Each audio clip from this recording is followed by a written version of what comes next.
So it is time to vote, and you are seeing statements and non statements from various political leaders and parties, and you're swept up in the rhetoric. You are convinced you're right, and maybe you are, but maybe you're not. And this is why I'm making this video. Aside from my usual reminder to challenge our own assumptions, are we looking past this election? Are we considering the impact the result could have on our communities, on our lives? I wanted to take a moment to step back with you from the now routine reactions where I'm sort of kind of sitting on the fence, and through humour or juvenile comments, I'm trying to make sense of things said in the media and political stage, which is the same thing, really, if you think about it. And your comments provide much pause for thought, but also some tend to get very repetitive and even impolite. Like one commenter who said, "Let's deport Serena to my bedroom." Now, I'm aware that political party rhetoric and widely disseminated propaganda makes its way into our vocabulary, our ideas, and our decision making. And the most nefarious is how we consider others in our communities. I wish elections were a chance for politicians to consider what they're standing for rather than just standing for power. I mean, at least pretend. It's all quite secular and it has to be. I get it, but surely we could have some sentiments about morality and goodness. Surely we could hear from leaders about what their genuine desires are to lead a country, to lead us. From a political stance, anyway, are we led by them? And if they did speak of morality and goodness, then whose? Yes, it's a slippery slope. Who are we led by? Are we led by these individuals who make decisions in private rooms but make it look like they've considered public opinion and public interest?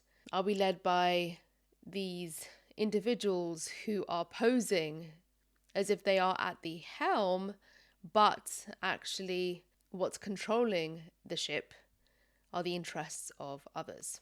Are we making decisions based on what sort of makes sense now? And then as months and years go by after voting, we realise we were duped. Kind of like getting stuck in a bad marriage. Do we all want to leave this country and go live somewhere else? Is the grass greener? What I'm doing right now by posing all these questions is essentially getting us to zoom out, because we're so zoomed in. We're so hyper focused on the issues they're trying to convince us are the root of it all. We're not zooming out. Perhaps we're not accepting how valuable immigration is for our economy and our communities and services. And perhaps we're not considering how more humans relying on core services means core services can become crippled services. And perhaps we choose to ignore the value that all sorts of people bring, not only to our communities, but to the lives of our children and loved ones, doctors, teachers, shopkeepers. We're not focused on the humanity and the potential for it. Instead, we are co-signing the worst, dogmatic, tunnel-visioned opinions. We can't recognise that someone who is a professional, provocative voice is also a smart and calculating one. And we're hyper-focused on what's occurring outside of these borders we care so much about, and at the same time don't recognise the impact those things have on the structural parts within our borders. Everything is interrelated, interlinked, codependent, and independent. Can we ever be completely independent of influences from outside of our borders? And why do we want to be? Do we really think that by limiting working class immigrants can keep out foreign interests? Do we really think that by maintaining a status quo or resuscitating an older iteration of it will be the fix for all our woes? And that we are hyper focused on pale in comparison to what's right round the corner. No, not corner, it's already here. AI. How AI will intersect with our communities, our careers, our livelihoods, our community cohesion, the thing that we care so much about as humans, we're not even thinking about because we're so stuck in our echo chambers or on our screens.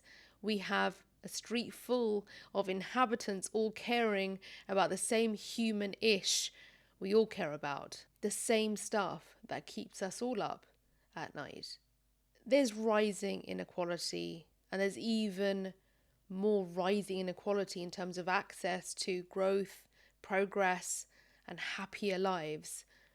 If mentally we are stuck in these deliberate rabbit holes, how are we going to learn to live and build on land?